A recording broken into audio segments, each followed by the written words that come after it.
Hi, I'm Mary Pepino and welcome to Fit for You, the show that teaches you how to live a healthier and more fit lifestyle.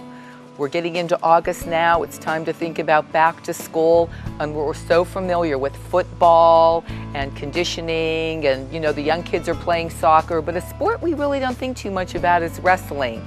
And when I was thinking about an interesting show for this time of the year, I thought about that sport because somebody who's very near and dear to my heart is one of the superstars of the sport, my stepson, Steve DeMaiolo. He's going to be joining me. We're going to talk about wrestling and self-esteem and kids and just give it a whole new, interesting, different perspective. You're going to see a whole different, I think, feel about wrestling after we talk to Steve. I hope you enjoy the show.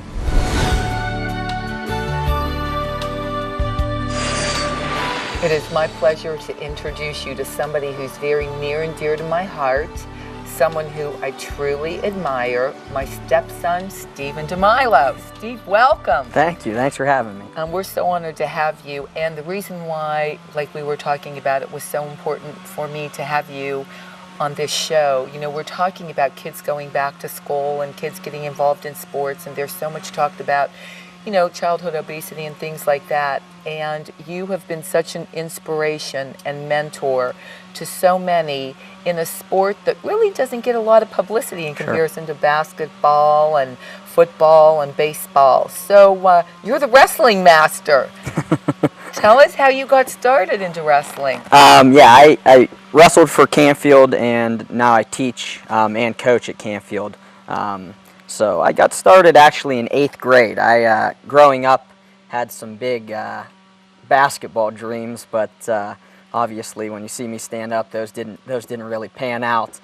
So my 8th grade year, I got cut from the basketball team, and a few of my buddies wrestled, and they kind of convinced me to start. So I was a little apprehensive at first, but I got into it, and so my 8th grade year was my first year. And that was at Canfield Middle School. So well, and the first point I think that people need to take hold of, something negative happens and you're so down, like you're cut from the basketball team, which was your dream, you thought. Sure. Now it introduces you into wrestling, and that's where you would have never ended up in wrestling had that not happened to you, and that's where you're really making your mark. Sure. Yeah, I think all sports in general. Obviously I talk a lot about wrestling just because that's the sport I'm in, but they teach you to overcome adversity, whether it's getting cut from a team or losing a match or losing a game or whatever it may be. They teach you to kind of turn that negative, learn from it, and become a better athlete, a better person from that. So I guess, that's one way my career kind of started, turning that negative of getting cut into a positive of finding a sport that I ended up loving and becoming passionate about. There are a lot of disciplines we're going to talk about in wrestling, but would you say that the disciplines you learned have contributed to why you are not only so successful as a wrestling coach, but as a mentor, as a teacher, as, I know you were on the dean's list when you were in, college and so on. Sure. So don't you think that it all maybe contributed? Yeah, I think that's the biggest thing you get from athletics, whether it's youth, high school, middle school, whatever. The discipline you learn through them, the relationships, the commitment, the competitive edge that you build. I think those are things that are really takeaways from the sport that you get that help you really as a person in life, in your career, in your relationships with your loved ones. I think that's much more important than the actual accomplishments of winning state title or winning a game or a match or whatever it may be. I think those skills are much more important than anything you do athletically.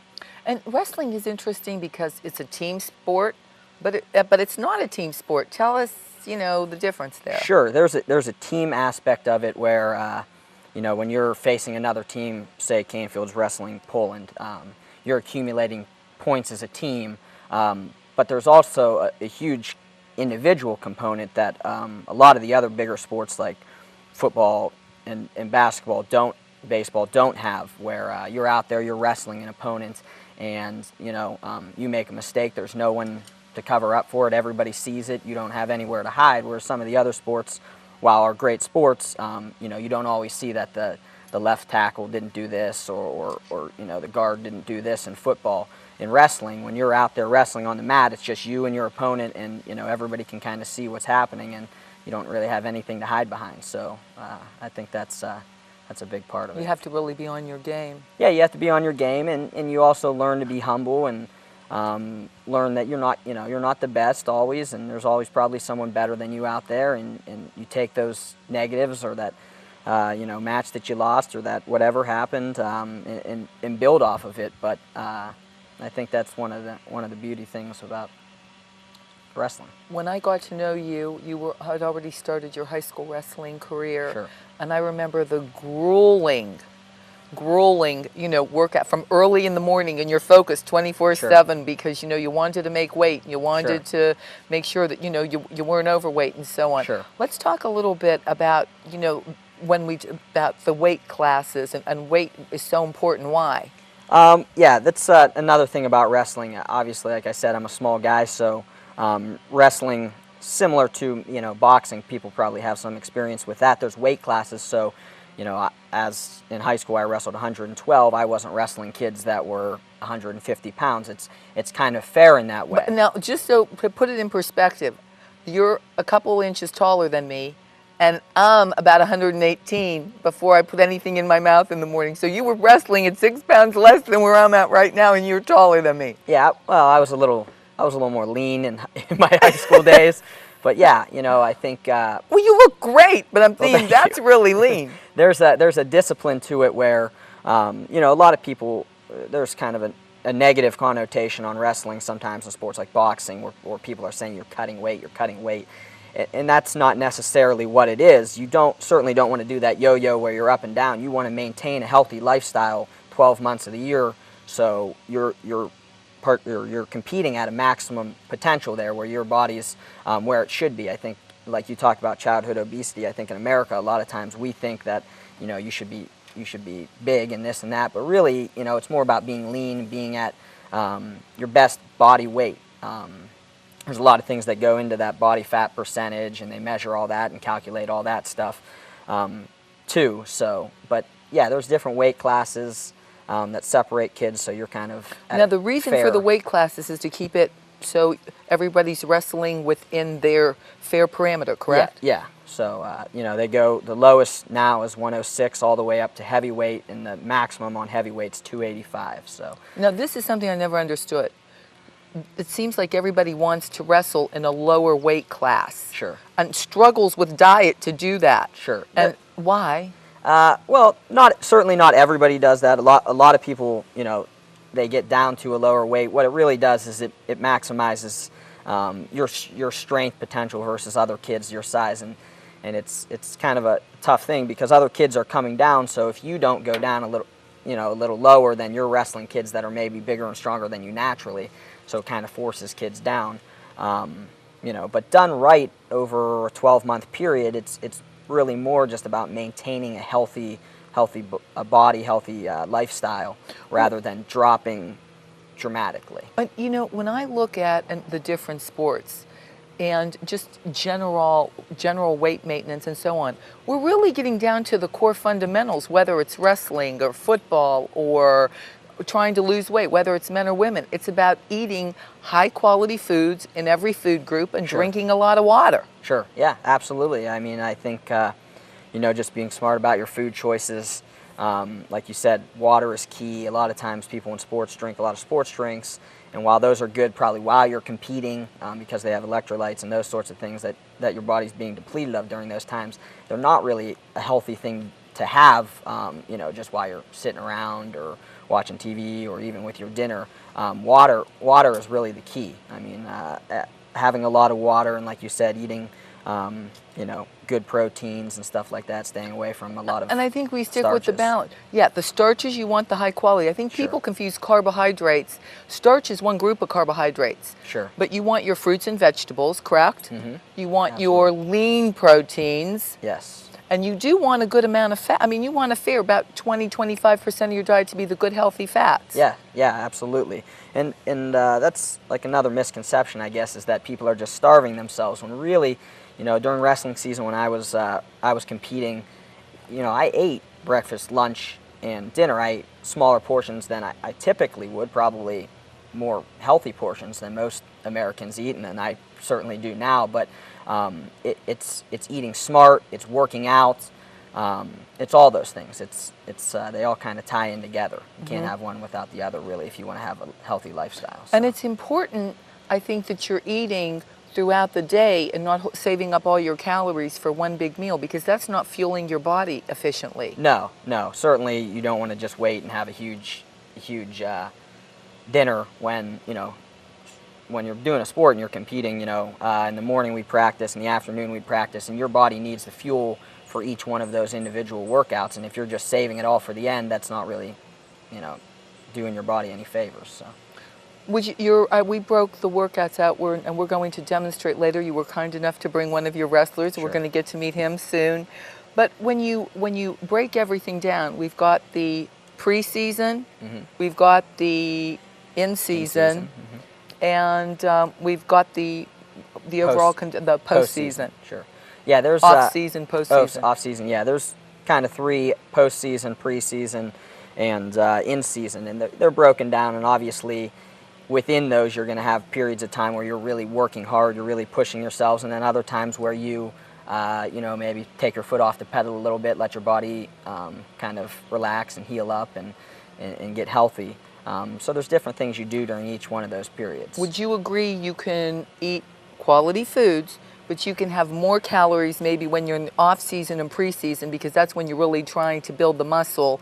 And then during the competitive months, when you're in season, that's maybe where you want to be a little more focused on portion control. Yeah, I would say off season, as long as you're being smart about what you're eating, you certainly could have bigger portions and those sort of things. And everybody's going to cheat and have days when they, enjoy themselves, indulge themselves a little bit. But that's my favorite days. Yeah, obviously. But that's true. In season, you're probably more worried about portion control, as well as what you're eating. Off season's more about just eating healthy and giving yourself a chance to put muscle on, and then those sort of things. Let's talk about, and I know you don't want to, but I'm going to. We need to talk about you a little bit, because you really are an exceptional individual. And I remember even when you were younger, if one of your teammates or somebody you knew, a younger, wrestler, in maybe grade school or something, needed some help, you were always the one to step to the plate. I know you will stay sometimes with kids who really have passion, and maybe they're not that good, but you'll stay with them and you'll work with them until 11 or 12 o'clock at night, and you're there for them and coaching. Self-esteem, mentoring, I think that's you truly have a gift. I think we all have a gift for something. God knows that is your gift. And I think we have to talk about, does it just come naturally to you? Why do you think you've been such a positive influence on so many kids? I appreciate you saying all that. I don't know, how much I do. I appreciate all that. But it's just something I've always loved to do, even when I was younger. I think that's why I got into teaching. I love helping kids out, and just people in general. I love helping out. That's a passion of mine. Certainly wrestling is a passion of mine, but just being a good person is a passion of mine. I've had the chance to have good role models in my life, and my high school coach, Dean Conley, really helped me out, and other people, certainly my mother and father and grandparents, and just I've been blessed with that. So I kind of wanted just to always give back and allow other kids to have the same opportunities that I had. And like you said, it's not always about being the best athlete. I certainly wasn't. It's more about working with kids who want to be better, who are passionate about what they're doing, whether it's wrestling, whether it's in school and want to be good students and succeed there, whatever it may be. So I've always just had a passion for that, and I think I've always had a soft spot for people who are hard workers and dedicated people. So. And bullying is a very big thing in school right now. Self-esteem is really important, and a lot of kids struggle with that. And it seems like you're able to really influence that gap. I don't think weeks sometimes don't go by that someone doesn't come up to me and say, oh my God, Steve DeMaiolo, your stepson was just so inspirational to my child and helped, this person from, kind of getting into, turning out to being really, getting into a little bit of trouble, or not just feeling so low about themselves. It's unbelievable. I think there's a lot of people out there who do that same thing and don't get recognition for it. like I said, it's about the kids. I have a chance to work at Canfield. In this area, we have a lot of great kids, but at Canfield, I know we just have great people, great kids, and I enjoy doing what I do. And I think being a part of a sport, whether it's wrestling or volleyball or tennis or whatever it is, you get a chance to work with other people and build relationships. That certainly helps your self-esteem, and then you get to see yourself grow as an individual athletically, which is going to help your self-esteem too. You see yourself becoming better at something. You're putting time into something, and you're getting a reward for that. You had offers to coach high school. You've had offers to teach high school. You love what I'm going to call the middle school world because I think you enjoy having, you can really influence, those young minds. Yeah, I like that age. I think that's an important time in kids' lives, especially. There's a lot of self-esteem issues when you're at that age. You're going through puberty. Kids don't always tend to be the kindest at that age. So I think kids are really vulnerable there, and I think you have an opportunity to really help mold kids and make them see the greatness in themselves, and then throughout their lives get to achieve the things they want to achieve. So I think it's a vital time in kids' lives for them to really turn a corner one way or the other, and hopefully you can influence them to become successful people. So. All right, now I have to ask the sexist question. Are girls wrestling? Girls can wrestle in high school. Girls can wrestle on a national level, an international level. There is female wrestling in the Olympics. Obviously, everything going on with wrestling in the Olympics, it's kind of up in the air right now. But we do have a women's national team and a women's. We put a team in the Olympics every year, so there is that. And I don't have a problem with it. I'm not as big of a fan as girls wrestling guys, but No, do girls wrestle guys? They don't just wrestle girls, right? In high school and in youth and middle school, they do have that opportunity, and I think. Is it based on weight class? Yeah, still based on weight class, and I think women, should have that opportunity, and I think it's a great thing. I mean, there's a lot of really good wrestlers that have been girls. A couple years ago, we had a girl make it to state. She was from Crestwood, I think, and she was a great wrestler. So I don't see any problem with it. I think it gives them the same opportunities it gives boys, and builds the same thing in them that it builds in boys. So I don't see a problem with it from that angle. I think they should be allowed to do it if they want to have that opportunity. I have no problem with it.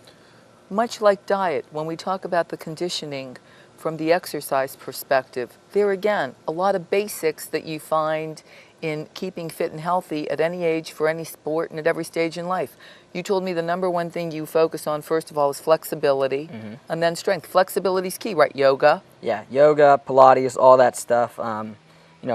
Stretching just in general, being able to have a flexible body is key for any sport.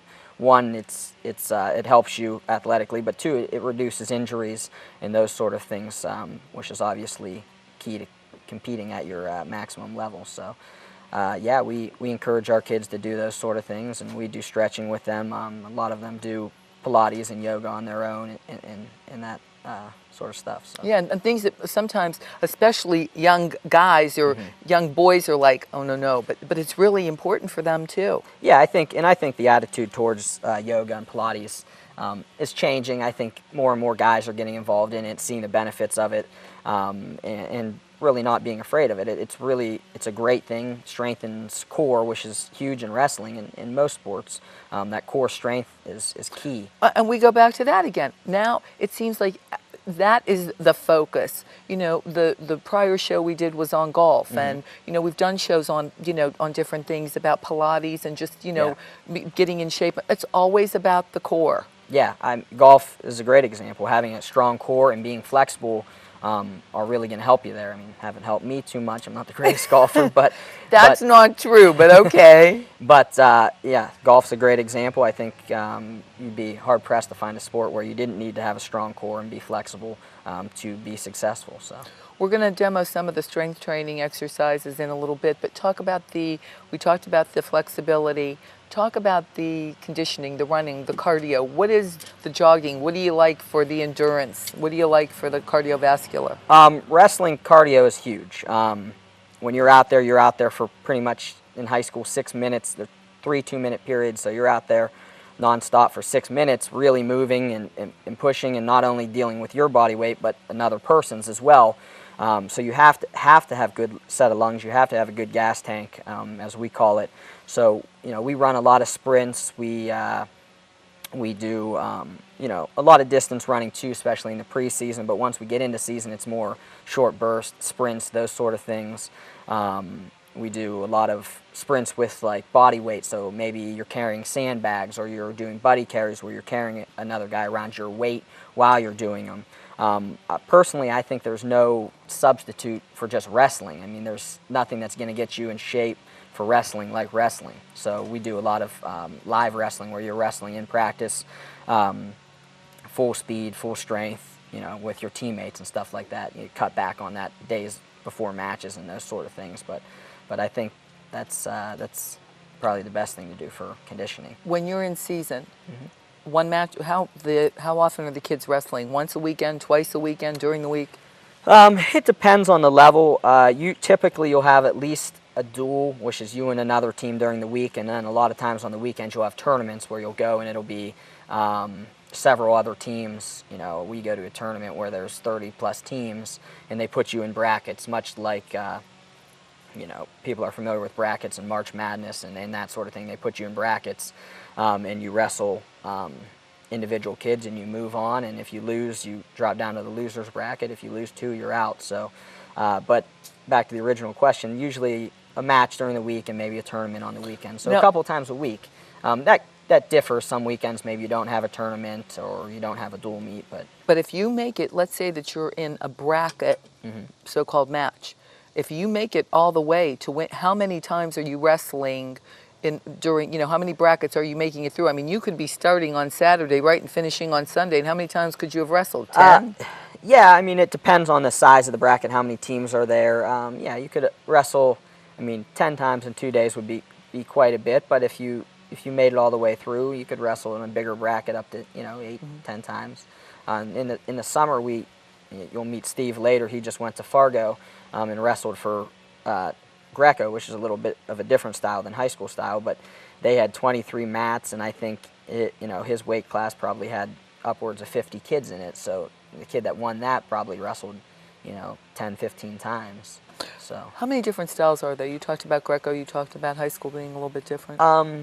There's a lot of different styles of wrestling, but the main ones are high school, which is called folk style. That's what we do here in America, and our college wrestling programs do it as well. That's called folk style.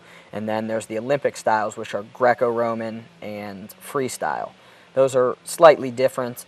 Scoring's a little different. Some of the rules are a little different. And internationally, that's what most of the other countries do. From the time they're kids, they wrestle Greco or freestyle. So when we get to the international scene, sometimes we're a little behind the 8 ball a little bit because we wrestle folk style, but most of our kids. What's the big difference? There's a big difference between Greco. Greco's all upper body. You can't attack the legs, so it's a lot of throws and those sort of things. Freestyle is very similar with what you can do. Some of the scoring is different. You get different points for how you expose a guy's back versus high school. You have to have more of a count. You have to hold his back at a certain angle for more of a count. In freestyle, you could just expose it for a second, and that's 2 points. And the scoring is just a little different. Amazing. I want to get Steve with us, and I want to demo, so thank you. All right, thank you.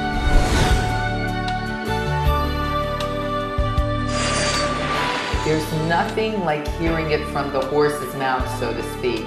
And Steve was very excited to bring one of his wrestling students, and I'm going to toss it to you, Steve DeMaiolo. Tell us who we have and why he's here.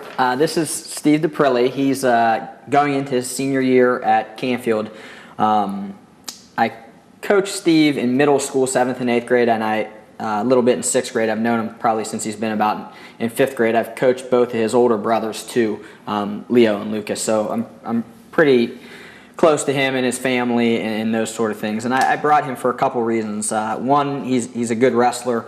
2, he's always been a hard worker. And 3, he recently got the opportunity to travel to Fargo for the Greco national team. He was on Ohio's national team for that. And leading up to that, he was at a training camp for a week, working with some of the best kids in Ohio and some of the best coaches in Ohio. And I think it was an experience, and he'll tell us a little bit about it, that really changed him mentally, not only as a wrestler, but I think gave him new perspectives on life and other things. I think being around other people that are passionate and hardworking people and positive people for an extended period of time, I think really has an effect on you. So I think that was a great experience for him. So Steve, I don't know what did you think about your experience? How did it, help you? How did you benefit from it? I had to meet new people. I had to drive an hour and a half every day,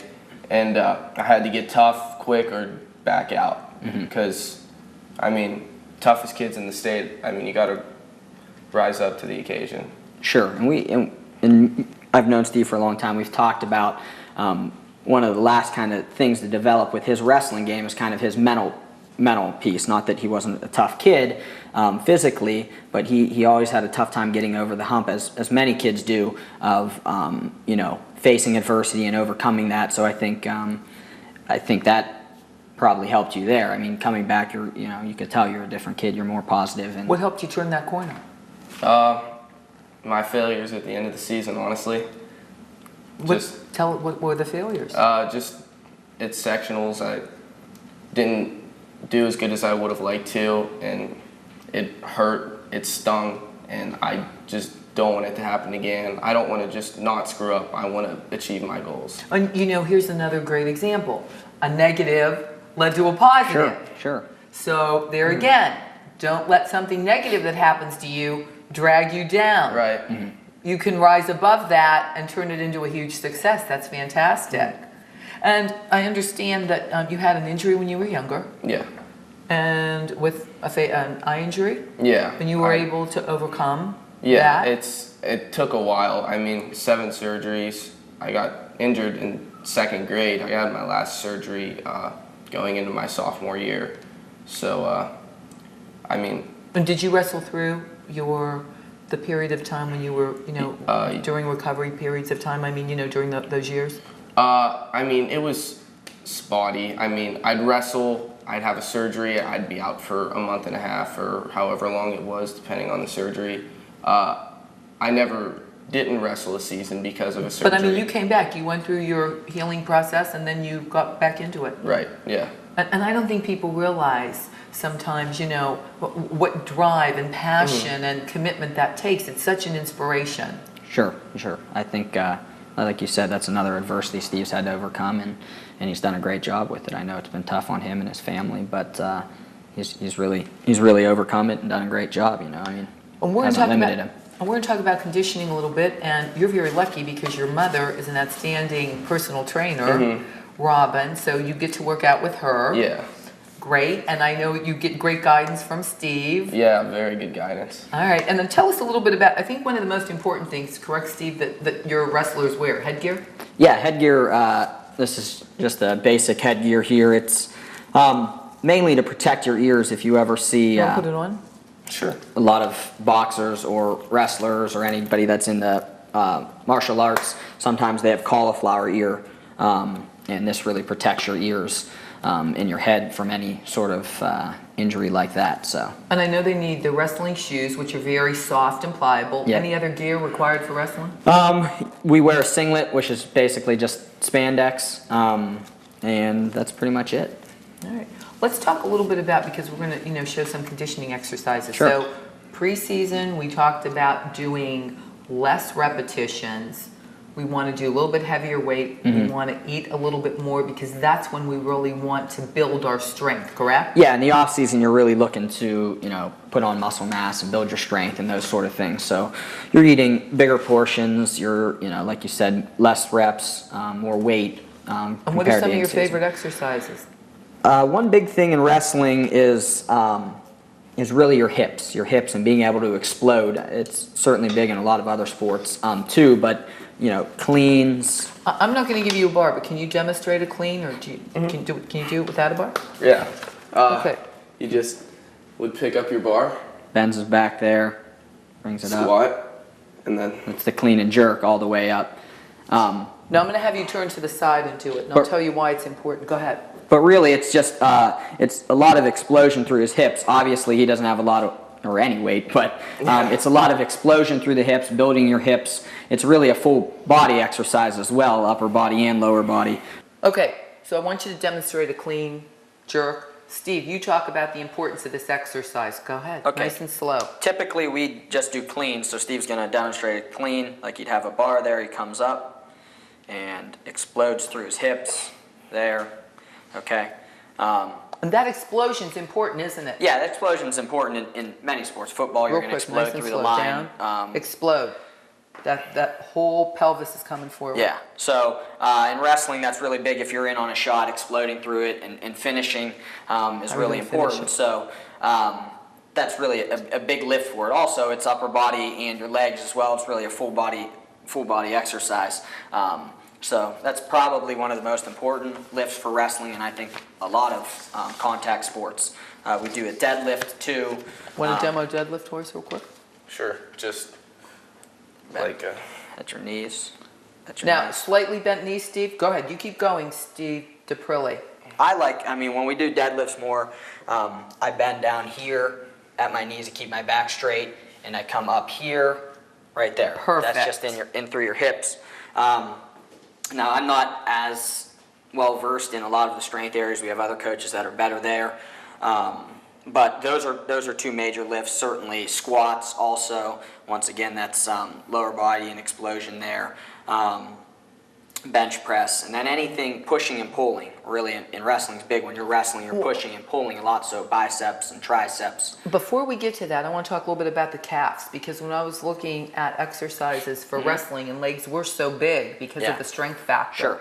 You know, let's talk about calves a little bit. And you know what? We're going to turn you around, and you're going to do toe raises for me. If you can just put your toes on the end, because basically what we want to do, you can hold on for balance, and you can use your own weight. You can hold dumbbells.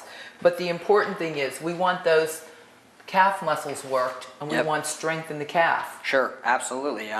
Anything lower body there is gonna definitely benefit you in wrestling, and like I said, most other sports too. So that's good stuff. Now, let's talk a little bit about the upper body. You were saying it, and I love your description. It's so easy to understand, pushing and pulling. Yeah, wrestling really what it is just pushing and pulling your opponent and moving him around. So you have to have a good tricep. Demo a good couple bicep. of wrestling moves with you. Just show them. I know you don't. I promise you.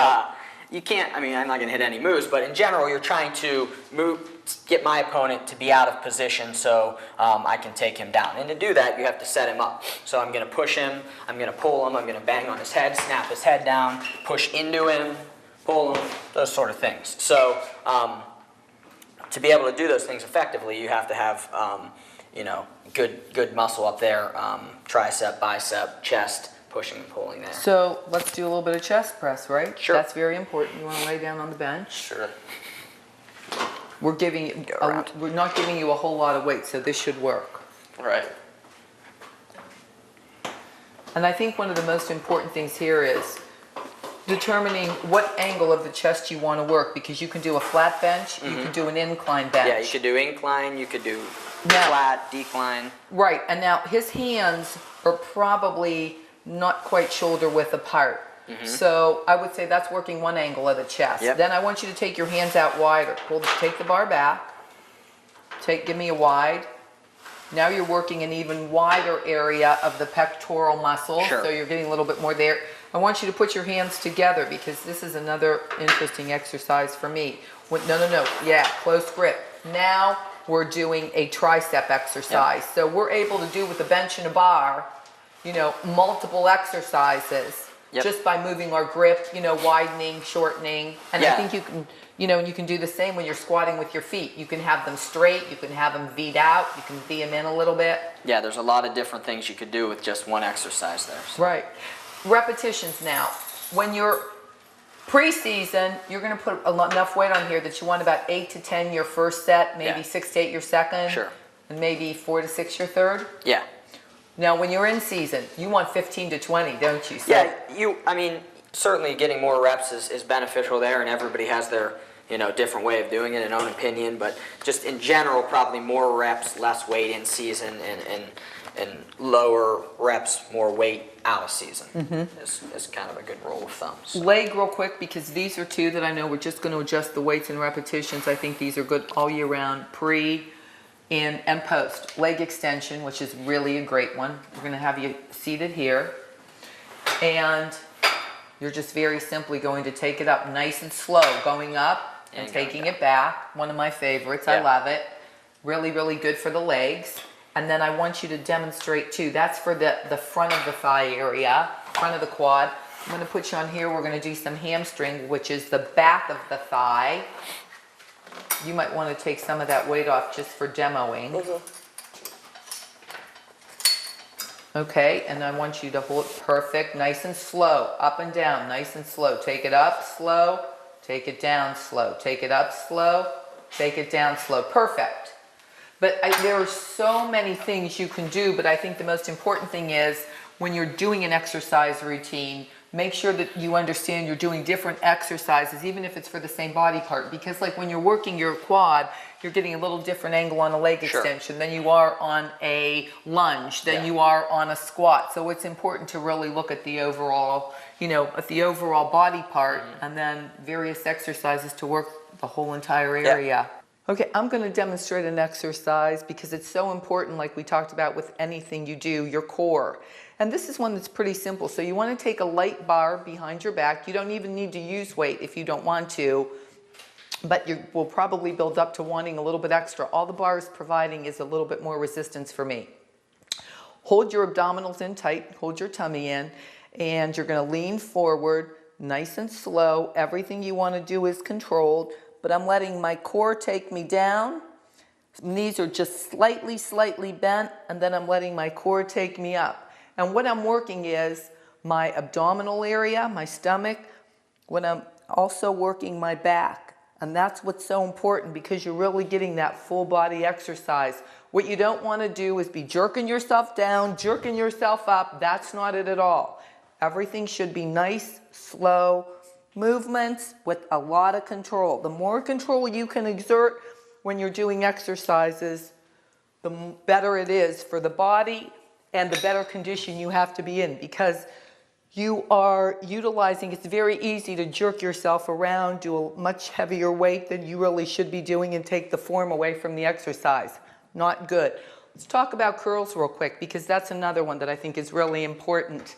And also, like Steve was saying about pushing, pulling, you want to have good arms. This is for the bicep or the upper arm area, the front of the arm. When you take a dumbbell curl up, you want to go nice and slow when you take it up. Slight turn up to the shoulder. Take it down in a little more vertical motion. Back to the side. Take it up vertically. Start to turn it horizontally. And take it down nice and slow. So many times you see people doing this. That's not the perfect form. When you're doing this, not only can you hurt yourself, you're no longer using the muscle that you're trying to work, the bicep. You're jerking your back, you're using other muscle groups to really get the weight up. Lower the weight so that you can keep proper form. Form is so key to exercise.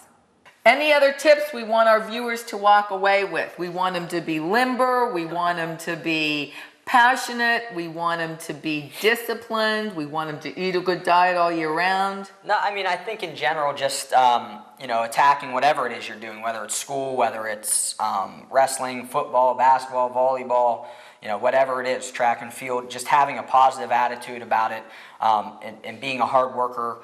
And like I said, just having a positive attitude, being determined, and don't give up. You're going to face adversity. Everybody certainly does. And having the will to overcome that and learn from your struggles is something that's going to benefit you in the short term and in the long term in your life to becoming a successful person in whatever you choose to do. So, Steve, Daprile, thank you so much. Thanks. Anything you want to say as we close it out? No, I'm good. Look at the camera. Thank you so much. To my dear stepson, inspiration. Thanks, you're fantastic. Mary. I love you. You're a role model for us all, and I hope you enjoyed the show. I'm Mary Pepino, and thanks for watching Fit for You.